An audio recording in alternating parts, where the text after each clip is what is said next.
Good afternoon, and welcome to the second plenary session today. Our speaker today is Esther Duflo. Esther managed to be first in many enterprises. She graduated from MIT in 1999, and MIT broke a long-standing rule and they hired her, although they didn't hire their own students for dozens of years before. And she stayed in MIT for many years until very recently. She decided to move to Zurich. She founded at MIT the Poverty Action Lab, and she was its first director. And she won many prizes, many honorary doctorates. She won the John Bates Clark Medal in 2010, which is essentially the highest prize given by the American Economic Association. She's a commander of the Legion of Honor in France, and she also holds a chair in the Collège de France. And Esther is also the president of the Paris School of Economics. Many hats indeed. I think most of us cannot handle so many tasks at once. She published a path-breaking book called Poor Economics, a radical thinking of the way to fight global poverty, which came out recently in a second edition. And most importantly, she revolutionized development economics. And for this, she was awarded the Nobel Prize in 2019. So I give you Esther Duflo, this time in a hat of a person who writes a book, and she'll talk to us about the new book.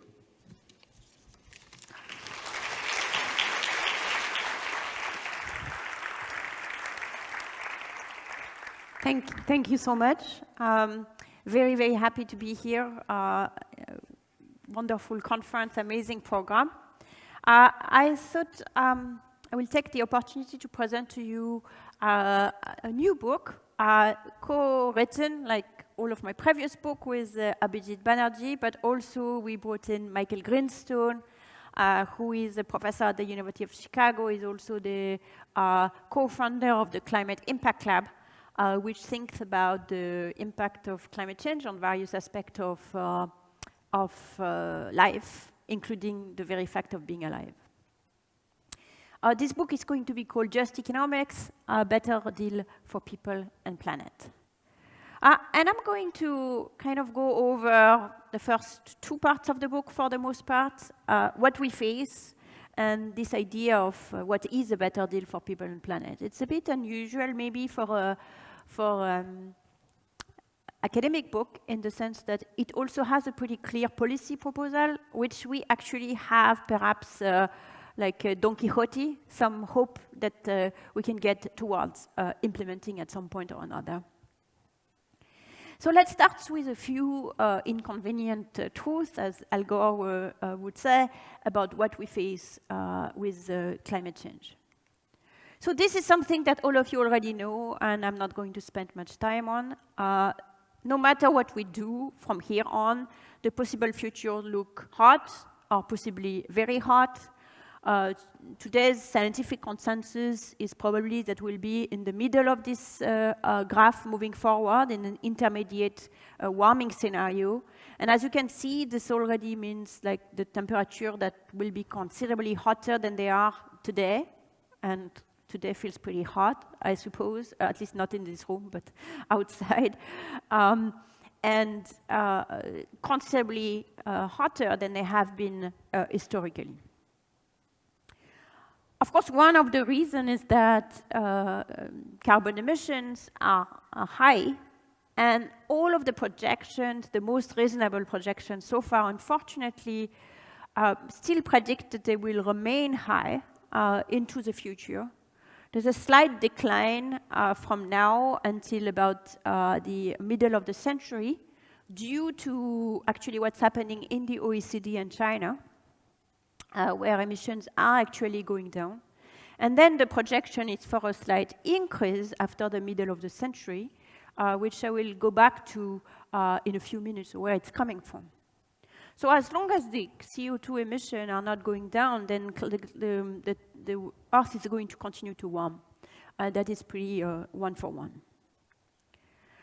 The third fact that I want you to hold in your head is that the impact of climate change is going to be felt primarily by poor people around the world.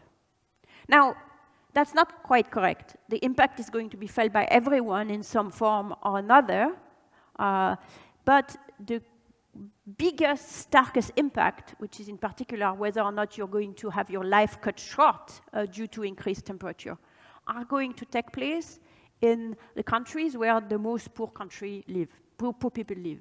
So why is it the case? Well, the first factor is that it's the impact of temperature on mortality is highly nonlinear. So when we look at, so how do we know that? Well, this is the work of the Climate Impact Lab, which has looked backwards as changes not in the climate, but in weather. So even around a certain climate, there are years that are hotter and years that are cooler. And you can compare neighboring places, for example, neighboring districts in India, and for some reason, one district is hotter in a given year compared to another one, and you can see how many people die in that year compared to the district where it's cooler. So all of that work you can repeat, and what the Climate Impact Lab is that they have calculated, they have obtained data from thousands and thousands of microregions around the world, both on the mortality and on weather, and gotten to kind of pretty clear and strongly robust estimate of what's the impact of hot days on temperature. And one of the first key facts is that these effects are highly nonlinear. This is very natural. In winter, if it gets a bit hotter, you're less likely to die. In summer, if it's slightly hotter, but your normal summer is 20, it goes from 20 to 22, you're fine. It's going to be pleasant, and life goes on. Now, if your normal days was going to be 30, then 2 extra degrees will mean 32. And this is when the body starts to the average day of 32 degrees. That means over the day and the night means your body is not really equipped to deal with that. So this is when people die due to hot spells, is when we reach this higher temperatures above 32.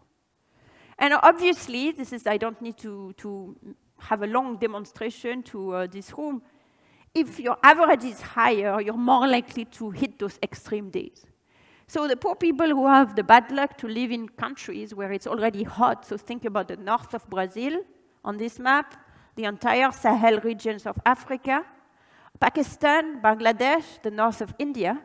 There are places where most of the poor people live. They are the hotter places. They are the places that are going to be adding a lot of these days that are so hot that they are not really compatible with human lives. So that's the first fact. It's purely mechanical bad luck. The second fact is that the other factor, so what is the first factor that determines whether climate change is going to lead to extra deaths is how hot it is to start with. The second fact is, are you able to adapt? And one key factor that helps people adapting is money. Because with money, they can, first of all, people who are rich typically work in an office instead of working outside. It's pretty hot in Belgrade today, and we are cold in this room, and this is due to air conditioning, and someone has spent a lot of money on it. So if it's very hot in Texas in the summer, people go from their air-conditioned house to their air-conditioning office in their air-conditioned car. And okay, they don't exercise, it's not as fun, but they don't die. If it's very hot in Pakistan, People, first of all, live in non-air-conditioned house, which retain the heat. There is very interesting data from a group in Harvard that equips people with sensor and put sensor in their house that shows that the houses in which these people live, poor people live, keep the temperature even hotter than what it is outside for a period of time. So even when it's cool, people live in this very hot, like microwaves, essentially. Then they work often outside, either as farmers or in construction. And one of the things that we learned in the process of writing this book is that at the moment, there is no institutions that help people, for example, not work when it's very hot. When it's very hot, people continue to go to work. So people continue to go to work, they go home to a very hot house, and then that is what is very dangerous and leads to heat stroke and potential death.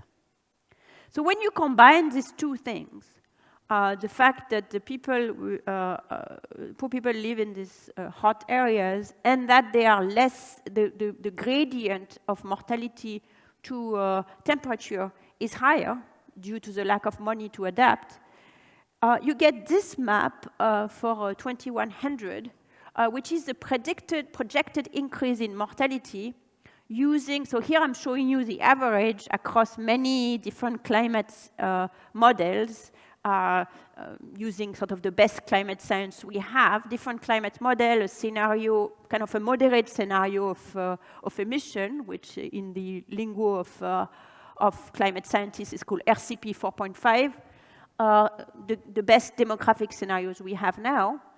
And it shows you what is projected in terms of excess mortality by 2100 under this scenario of RCP 4.5. And what you're showing is that if it's in blue, it means that fewer people will die with climate change. Now you might wonder why, but it is because old people die in the winter when it's very cold, and they're less likely to die if the winter are milder. So in Canada, climate change is great news. In Sweden, it's great news. In Switzerland, where I'm moving to, it's great news. And most of, Boston, where I'm coming from, is also great news. I mean, it's not great news because of the other effect of climate change, but it's not going to increase mortality, it's going to decrease mortality. Where you see large increase in mortality is, again, those regions where most of the poor people live, the north of Brazil, the Sahel regions of Africa, and India, Pakistan, Bangladesh, etc. So another way to put this is rank people by income and look at the projected mortality effect of climate change by 2100. And you can see that in the first 3 deciles is where we see large increase in mortality rate, up to 20 extra deaths per 100,000. So that's equivalent to the deaths from cancer, for example. And then among the rich countries is where you see a decline in mortality due to climate change. The net effect is positive. Climate change will kill people. Between 1 and 8 million per year, depending on the scenario you are using. But the distribution is very striking. So I want you to keep that in mind because that's a very important fact, and I think it explains also a little bit, unfortunately, of the political economy of the fight against climate change. It's not the people who are struggling the most who are in charge of most of the decisions. The fourth fact is that those very same people who are suffering the most from climate change have historically played very little role in emissions and continue to play very little role in emission today. So starting with historically, this is something that low and middle income countries like to remind richer countries, because a ton of carbon once emitted stay in the atmosphere for a very long time, like at least 300 years. The climate change that we are experiencing today is the consequence of the whole history of emission since the Industrial Revolution, potentially even before, but there was much less of that before. And if we are looking at cumulative emissions since the beginning of the Industrial Revolution, the majority of these emissions are coming from the US and OECD Europe, with China catching up behind it because its recent emissions are so high, and Africa and India being far behind, despite the fact that there are a lot of people living there. This is, when we look at it per capita, which obviously seems to be a much more pertinent way to present this data as opposed to territorial emission, this is even striker. So per capita greenhouse gas emission is about 18 ton for someone who lives in the US on average, and about 2 tons for someone who lives in Africa, so 9 times greater. On top of that, so these are the inequality, these are the, if we're doing things at the country level, and also if we are considering territorial emission, which is the emission based in that countries. But the reality is that the carbon footprint of an individual is not just the average emission in the country, but the emission that were caused by, in the process of creating what they consume. So for example, if you drive your electric car, the conventional carbon footprint will say that it's 0, that trip effect on emission is 0. But in reality, of course, something went in producing that electricity, so we should add it. Then it might depend where the electricity comes from. And then that car was built at some point, and it was built maybe in China. So when we count territorial emission, this is attributed to China. But in reality, if we were to construct full carbon footprint, it should be attributed back to the person who is actually driving this car. So it's not trivial to do because it requires having input-output metrics and where things are built. But people have tried. Several different groups have tried. This graph comes from the effort of Lucas Chancel and Thomas Piketty at the World Inequality Lab, where they combine their amazing data they have on income distribution over the year with estimates coming from survey on what's the relationship between consumption and carbon footprint. And in general, the elasticity is less than 1. So as people become richer, the carbon intensity per unit of consumption is lower, but not that much lower. So the richer you are, the more you produce. The more you produce emission if we consider the full carbon footprint. So what they do is that they construct like a estimated carbon footprint for every person at every centile in the income distribution of the world, and they get this results, which can be summarized nicely. It's 10-50 rules. The bottom 50% of the world population is responsible for about 10% of the world's emission. And the bottom 10% and the top 10% is responsible for about 50% of the world's emission. So it's not exactly that, but it resumes 10-50. And then, of course, we're looking at the top 1%, and just by themselves, they're responsible for 17% of the world's emission. So this is really insistent. So the people who are at the bottom here, the bottom 50%, are, of course, the one, if you remember this map, who are going to suffer the most from climate change. They're also the one who have even today, continue to contribute the least to it, simply because they consume so very little. The fifth fact I want to, I don't think we're taking questions, but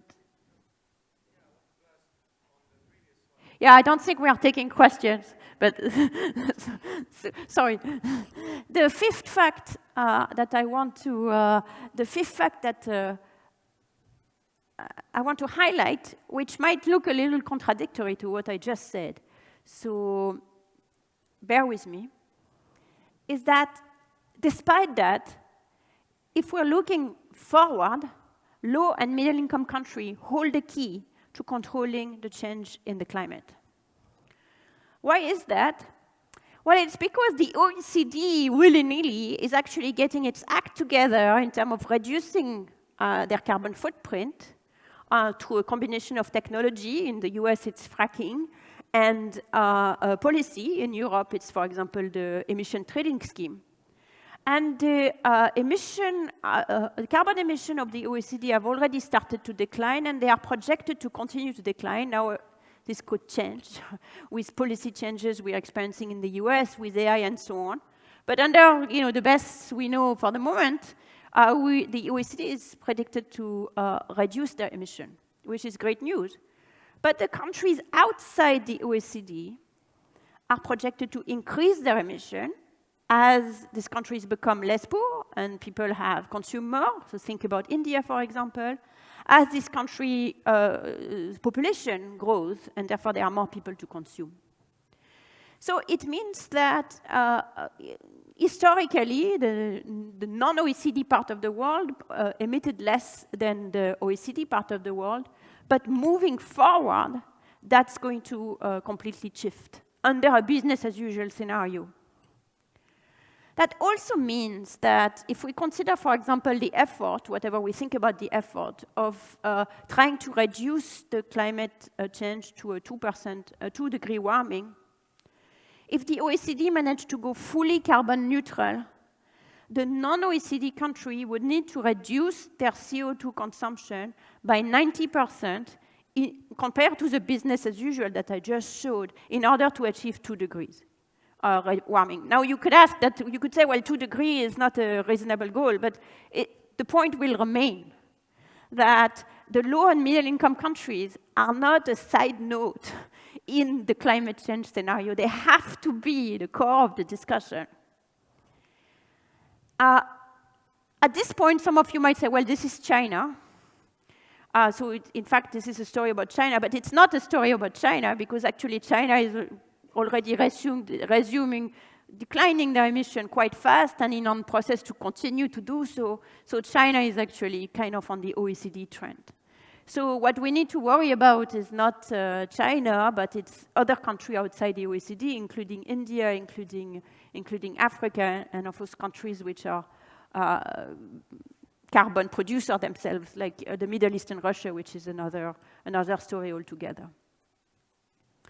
Now, you might wonder like how the two things kind of fit, the fact that poor people consume so very little, and yet poor countries hold the key.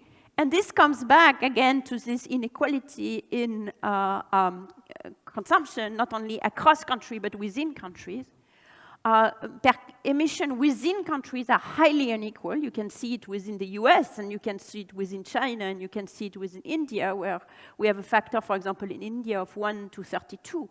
And in fact, the poor people in OECD Europe, or even the middle class in OECD Europe, and certainly the bottom 50% are consuming significantly less carbon than richer people in Asia. This is actually very much a mirror of what's happening to inequality in the world, something that is becoming more and more over time. The global carbon inequality used to be mostly a story of across-country inequality, and now it's mostly a story of within-country inequality. So I think the challenge before us, for these two reasons, that poor people are the ones who are the key victim of climate change, and that poor countries hold the key of doing something about it, we need to put back vulnerable people and vulnerable countries at the heart of the climate conversation, where they have been relatively absent. So how was the COP, which is the main forum where these discussions are being held in the world, have delivered so far on this challenge? And the bottom line is not very great. So the high-income countries feel that they are making a lot of effort. They are very reluctant to cut their own emission further, and even more reluctant, as I'll show you in a minute, to provide significant climate finance in poor countries. The low and middle income countries are furious. In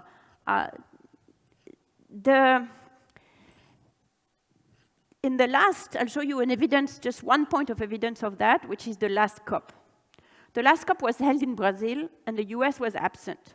These two things would have made it, in principle, very favorable to achieve at least an ambitious goal. And the Brazilian organization really put their absolute best effort to get there. And yet, at the end of the COP, they were not able to sign what they wanted to sign, which is the roadmap to exit fossil fuel. And the reason why Brazil gave up is that they were whipping the votes and trying to figure out like who would vote for this. And this is the list they compiled of who would vote against. So on this list, you find pretty evidently in Russia or Saudi Arabia or countries which have no interest in exiting fossil fuel. But more interestingly, more worryingly, you're finding countries which are the biggest victim of climate change, like India, like Bangladesh, like Ethiopia, the DRC, Vietnam. Why do these countries oppose to an exit of climate change, when an exit to fossil fuel, when climate change is killing their own people?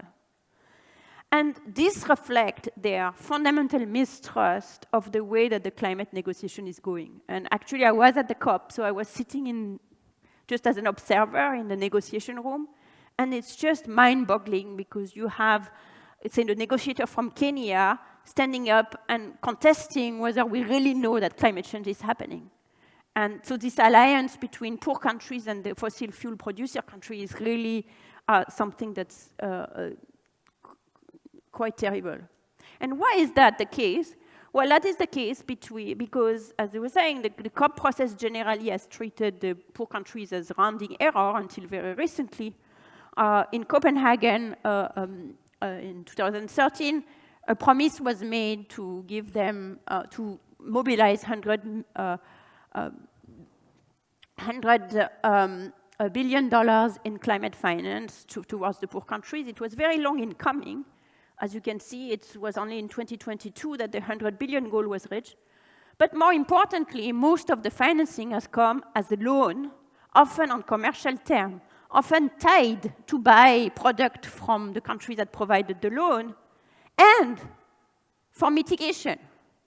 So imagine Kenya considering taking a loan at a market term tied to buying Japanese product to do climate mitigation where the benefits are going to go to the entire world. That makes no sense. At least that makes no sense in terms of something that is, they would consider to be like a kind of an obligation that is that rich countries have to them. So this is, I think, so in Baku, which was a couple of years ago, the goal was, there was an attempt to increase this financing considerably. LMIC arrived with a demand of about 1.3 trillion. They got home with 300 billion. They were extremely upset, which is why the recent COP was a failure. So part of the problem is a little bit this miscommunication. Well, part of the problem is this misunderstanding, I think, completely underestimating of the role that this country have to play in the future to make the to reduce the possibility of disastrous climate change. Part of the problem is also talking a little bit cross-purpose in terms of rich countries saying, well, if we are providing money to the poor countries, it's exclusively to pay for mitigation, because it's cheaper to do mitigation in Ghana than it is in Sweden. And poor countries saying, well, you owe us this money because of the cumulative emission, you did this to us. And this kind of talking cross-purpose is partly reflected in the fact that those numbers, 300 million, 1 trillion, etc., they are a little bit taken out of people's hat with relatively little analytic work that people can engage with, contest, oppose, etc., to say how much notionally ought to be provided. Is it a need or is it something that is owed? Is it, if it's something that is owed, how much it is, etc. All of this is a kind of complete mess. So what we decided in this book is to do one exercise that people can complain about every single assumption and change the assumption and arrive at the results, but to say, well, let's start by saying how much the OECD owes to people in the LMIC country, not for the past, bygones be bygones, I don't believe in reparations, but for the present, moving forward. So the principle of polluter pay is something which is very present in many environmental projects. For example, in the US, if you ruin a place because you start a mine, you have to reimburse people. So it's established practice. So the idea is that let's look at the impact of polluter pay and look at the impact, the current OECD emission. So every year by year, the total of OECD emission, how much how much is their worth in terms of damages to poor countries. So we could look at the entire damages, but we're only taking the effect of mortality. So we are computing what we call the mortality partial social cost of carbon, which is the dollar value, or a dollar value, of the reduction in lifespan due to 1 ton of carbon. So basically, you emit 1 ton of carbon. It stays in the atmosphere for a long period of time. There is a peak, then it goes down as it is absorbed by the ocean, and then it's slowly released over like hundreds of years. So this 1 ton of carbon has a small impact, marginal impact on temperature change. And then this temperature change starts killing people. And that creates climate damages. So this is the yearly damages. They increase because there are more and more and more people to kill over time. There is a lot that's under the hood of that last number. And what we want to do is to do the integral under the curve, where there is also a lot going under the hood, to come up with a number, which is, this is 1 ton of carbon costs X dollars in terms of lives cut short in low and middle income countries. So obviously, there are a lot of assumptions that you need to do that. First of all, you need to have climate models. So this we are taking all of the climate models that exist and we average them. And the reason why you have a big gray line is that we are running this model many, many times so that we also reflect uncertainty. So in fact, the green line, the black line is the median here. Then we have to have assumptions about how much is worth, a life is worth. So there is a whole literature that Michael is a heavy contributor to on the value of a statistical life, which leaves us a little bit unsure about where to go. So what we did is that we just used the OECD number. So the OECD kindly came up with a report saying we think that the value of a statistical life for all calculations we have to make for aid, vaccines, bridge buildings, etc., should be 1 million for low and middle income country. So since we are thinking about the OECD emission, we are just going to use the OECD number for whatever it's worth. So it's 1 million for a life, and we let it grow with the GDP of low and middle income country, because presumably this is how the OECD would also go. Then we choose our climate model, our emission model, that's the RCP, our climate model to see how it is going to translate into warming and a demographic and economic projection. To do the integral, we need discounting. That's a huge debate in climate change. We use low discounting of 2% because it seems to us that it makes sense to use the discount rate of government bonds. This is all a lower bound in many ways. We only look at the impact of heat, no other damages. We only look at the impact of immediate costs. So if someone works in the heat and gets kidney disease and dies 20 years later, they are not in our calculation. When you do all this, you get a number for this cost of carbon. For LMIC countries, $141. Because climate change is going to, on average, slightly help people in the OECD, the number is actually negative for the OECD. So it's 129 for the world and 141 for LMIC with the current emission. So that's because the current emission are 14.4 billion, that's 1.8 trillion in LMIC in total, including 1 trillion to Africa. So basically, that if you don't like like Groucho Marx said, if you don't like my principles, I have others. If you don't like my assumptions, I have others. And in fact, we have created a website where people can play with all of the assumptions. So you can have a lower number, higher number, etc. And I'm presuming that if this were to become part of policies, they would be haggling on each of these numbers. But at least now we know what the parameters are. And no matter what you do, you're going to get a very high number, unfortunately. So to stop a second, that means that if we apply the polluter pay principle, the OECD owes 1.8 billion to low and middle income country, 1.8 trillion, sorry, to low and middle income country every single year. So this is the representation of the social cost of carbon by various countries. So you see this slight negative in the OECD. Looking at what this means on a country-to-country basis. So India is the country where the overall damages are the largest. It corresponds to a cost of 326. We're imposing a cost of 326 per person and per year.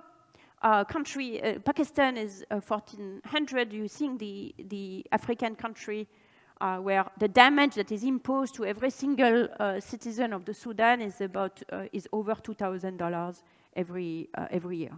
Now, keep in mind, this is present and future death. So this is the discounted value of all of the deaths, present and future, caused by the emission this year. So that's kind of the fact that I want us to have in mind to kind of how do we move forward from this. And what we are proposing is to say, look, we have to move away or step away from the way that the COP negotiations have been held to try and come up with a deal which is in principle where there is something there for low and middle income countries and something there for richer countries. And the deal we propose is the following. We start from the assumption that citizens in the OECD, that's certainly very true for European citizens, care about climate change. That's why the OECD is so keen to get low-income countries to try to reduce their emission, and now they're finally understanding that they need to do something about it, but the way they've tried to go about it has not worked. So instead, we could have a deal where the wealthy country would agree to compensate the LMIC country for the current and current and future damages caused by their current emission. So they would agree to pay the bill of 1.8 trillion or maybe part of it. And in exchange, any LMIC that want to participate and receive their damages would institute carbon pricing. So the calculations that we did before, they don't only give you a total, but they give you a total by country, which I showed you. So each country, each low and middle income country could enter. They would become eligible for a certain amount of damages. In exchange, they would agree to institute carbon pricing. So it's a kind of complete turn a little bit over on its head the logic of carbon damages, of climate finance, because now the countries are basically trying to pay for specific projects, and we would kind of get rid of that and say the rich countries pay what they owe, like a fine for what they owe. And in exchange, the country will be in control of doing whatever it takes to reduce their emission, like through a carbon pricing, which could be a tax on carbon or could be emission trading schemes, whatever works better. We are relatively agnostic about what they should do here because I think it's going to depend on individual circumstances. So the OECD would agree to raise money to cover the damage caused by their emission and direct it to the LMIC country that have agreed to the grand bargain following spending rule that I describe in a minute. The LMIC country would do is, what the LMC country would do is institute carbon pricing or carbon quotas, following the principle which at the UN is called common but differentiated responsibilities, which is poorer country would have a lower carbon tax and richer country would have a higher carbon tax. Economists usually think, well, a ton of carbon is a ton of carbon, so the price of the carbon tax should be the same everywhere. But the reason why we think it should be graduated is because when you're poorer with risk aversion, the cost of reducing 1 ton is actually much bigger in terms of utility, and therefore we should have it graduated. It also has the advantage of being consistent with the current UN rule. Even with that, and with these relatively low carbon taxes of 10 to 50 a ton, that would actually reduce global emission from the south quite a bit, and therefore generate fiscal revenue in the poor countries because they keep the money, and also reduce mortality in the poor countries at the same time as it produces the reduction in climate change that rich countries want. The second thing that LMIC country would agree to do is to spend the money in a specific way. Why we think it's important? It's because one of the things that has really stopped the implementation, for example, of the loss and damage fund that has been agreed to several years ago is the fear about corruption. And the whole of climate world actually is completely frozen by monitoring and corruption, fears and overhead, and much more money, in my opinion, is lost in overhead to control corruption than would be lost in corruption, but it is the world the way it is. So for example, the Loss and Damage Fund, which was established several years ago, is yet to spend a single dollar. And the reason is that it was established at the World Bank, which made developing countries upset, because the World Bank is governed by rich countries, since richer countries have more voting rights. And the World Bank has been very, very, very, very cautious about setting up rules. So as a result, no money has been spent yet. Very little money has been raised, but no money has been spent. So we think that it's important to have how the money should be spent on the table as well from the get-go. And the principle that should be respected is that it should be useful to the most affected, who are the poorest people. It should respect autonomy of those people and their communities, and to the extent possible, even though its compensation should contribute to adaptation to climate change. And for this reason, we developed a kind of a spending proposal that we call FAIR, foreseeable, automatic, immediate, and regular, which has 3 pillars. The bulk of the money would be sent directly to people, to individuals. After all, it's compensation money for the cost of climate change, so it makes sense to distribute it to people. It also has the advantage that we know how to do this. Even very poor countries have well-established systems where a lot of people there is a very good pipelines to distribute money to people. About 20% of the money would go to communities as block grant to allow communities to invest in public goods that individuals cannot directly provide.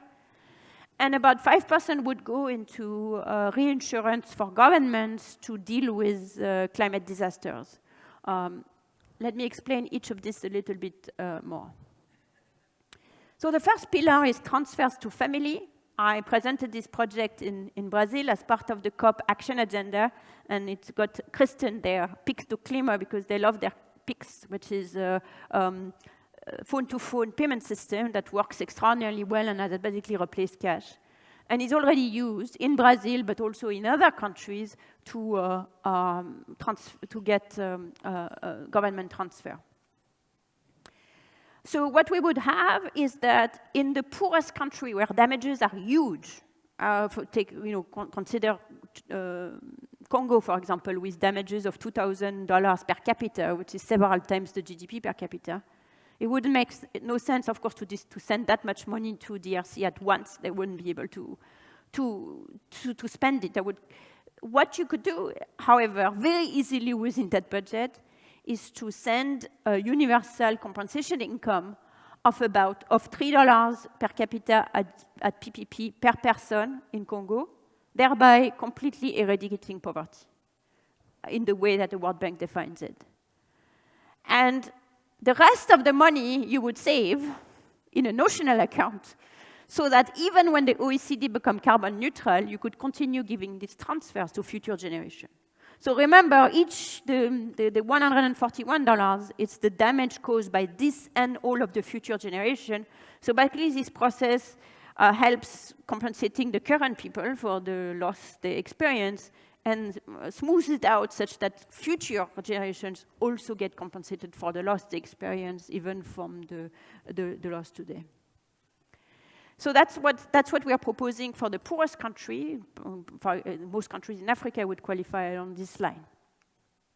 For countries, so why did we land on universal cash transfer? Not because we think it's not necessarily the most effective thing you can do with money, For example, my colleague Nathan Hendren compute this marginal value of public fund, and there are things that are much more effective you can do with cash, for example, spend on education and so on, than giving it straight to people. However, this is assuming you land on the best project. And one of the problems of climate has precisely been that a lot of money has been wasted hunting for the best project. And here we are not talking about that, we're talking about compensation. So we might as well just give it to people. You can do it with almost no overhead, thanks to these mobile wallets, etc., which are present everywhere, little waste, and in many kind of places. In Somalia, they have a super effective electronic wallet system. Targeting is very difficult, so you can do this universally. And there is now significant evidence from about 100 different RCTs that this cash transfer money not only is well spent on average, but is also helping in dealing with climate change. So it's helping stabilizing people in bad times and so on and so forth. So it has some adaptation benefits.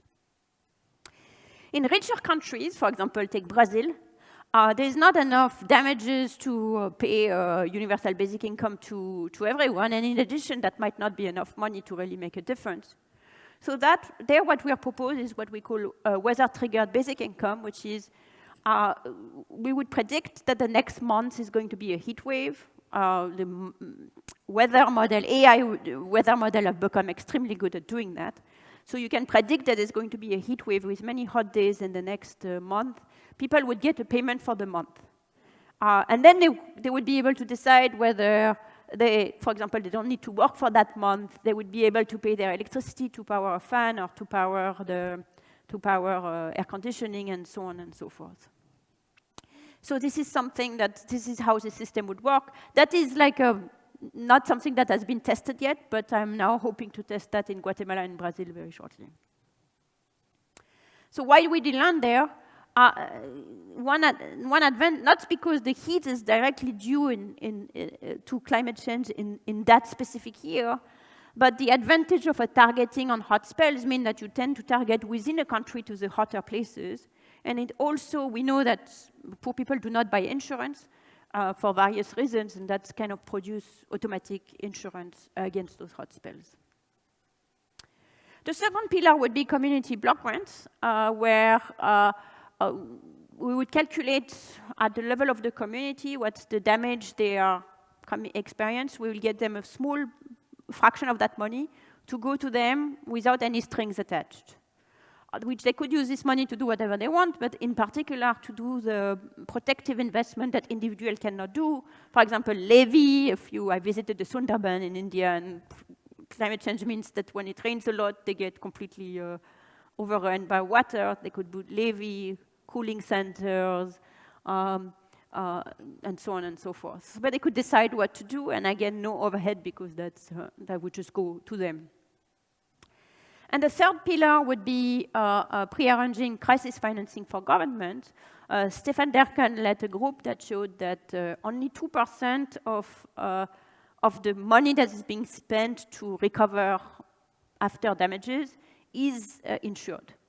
So for poor countries, what this means is that the poor countries end up always being the insurer of last resort because people are not insured. So when there is a hurricane, and the first thing they have to do is pass their begging bowl around the world, which takes some time. So the damage takes some time to come.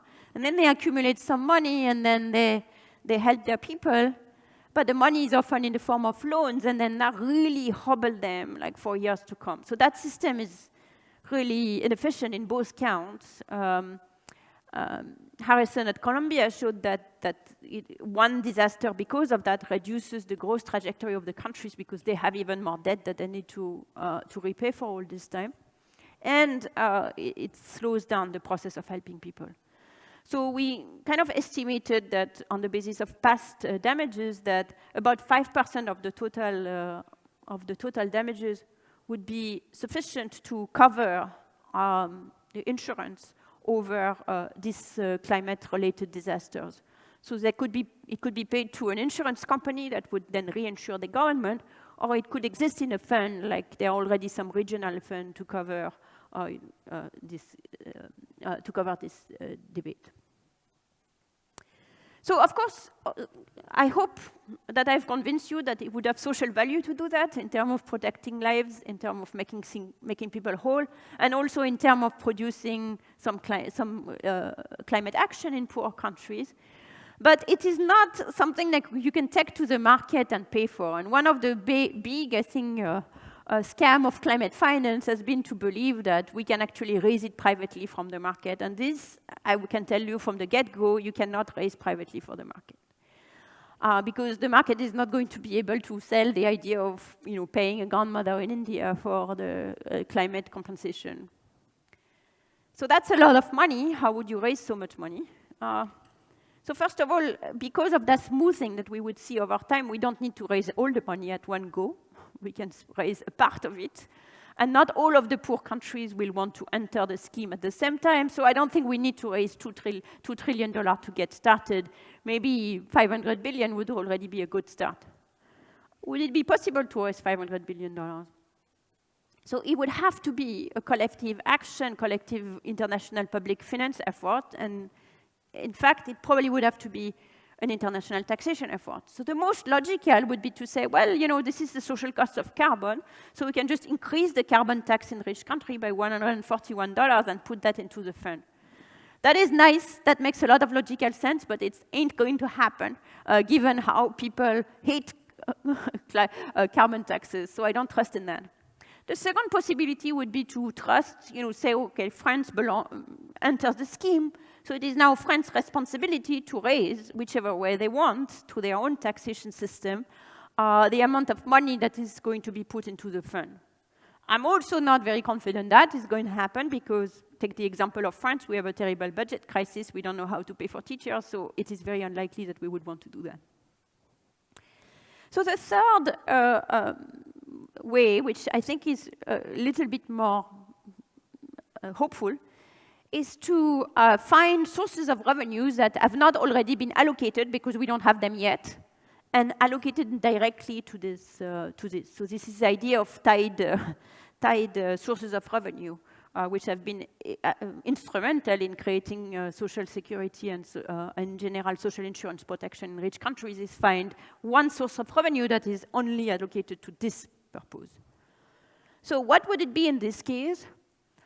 One possibility is to take the existing OECD effort of taxing the largest multinational corporation at a minimum of 15%.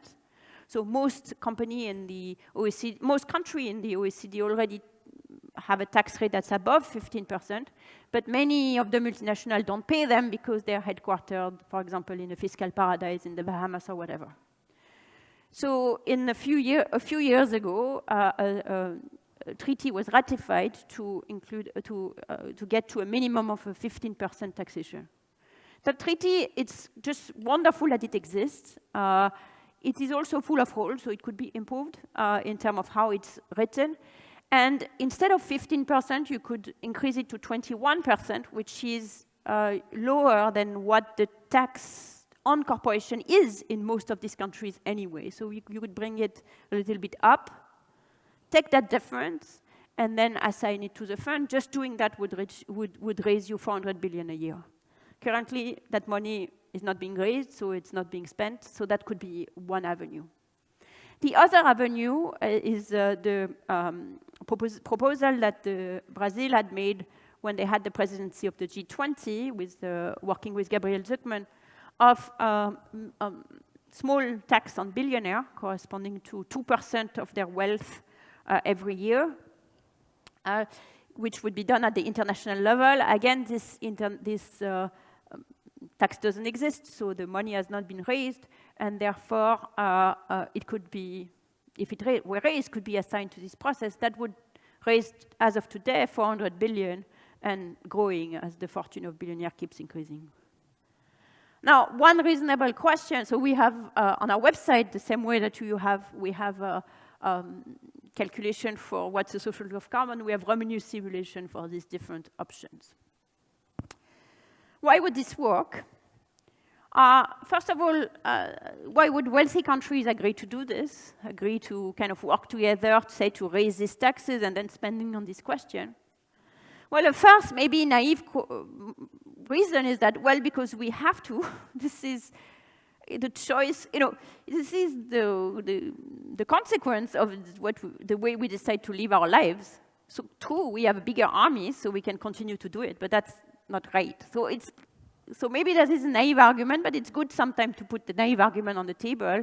It is our moral debt to the world. We decide still, day in, day in, to live our lives in a certain way that has externalities. Why wouldn't we pay for it? Most of our own societies are organized around this process. Now, maybe that's not enough.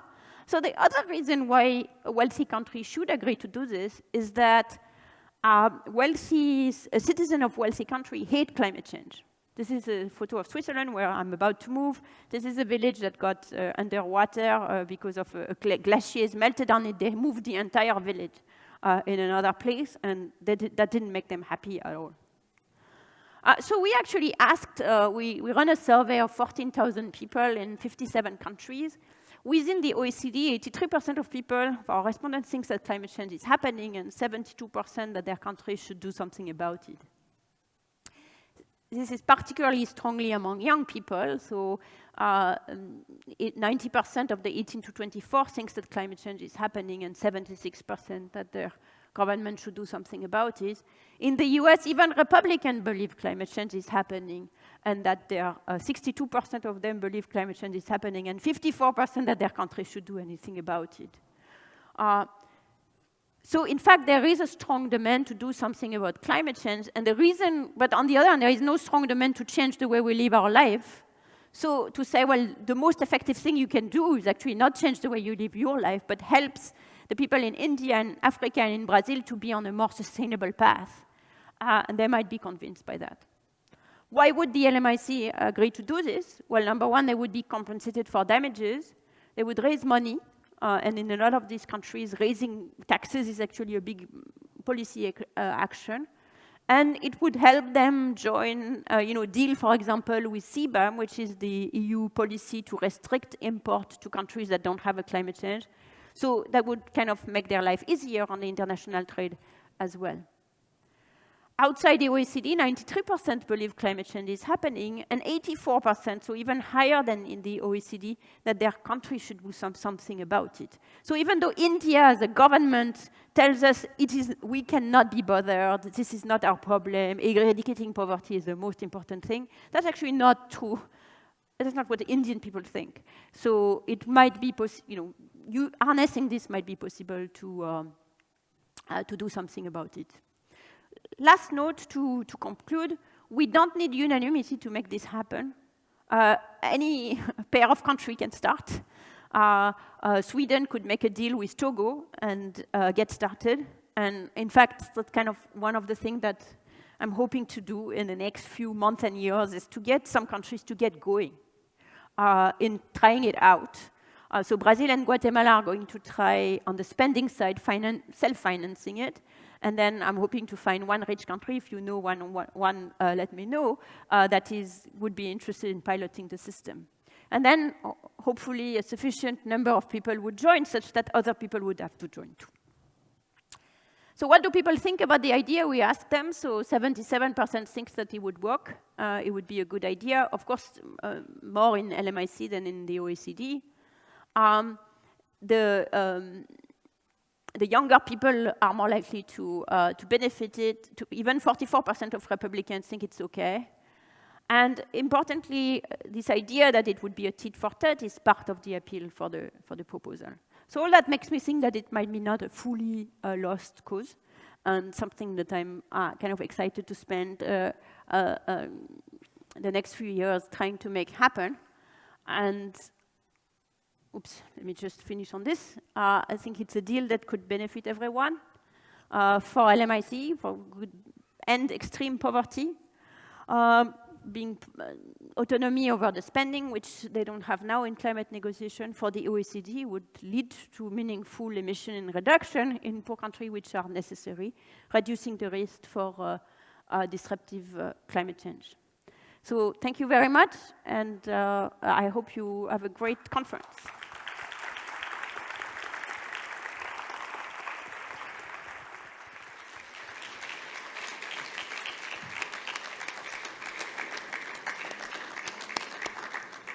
We thank Esther for engaging presentation of fascinating ideas with many challenges in the future. Good luck.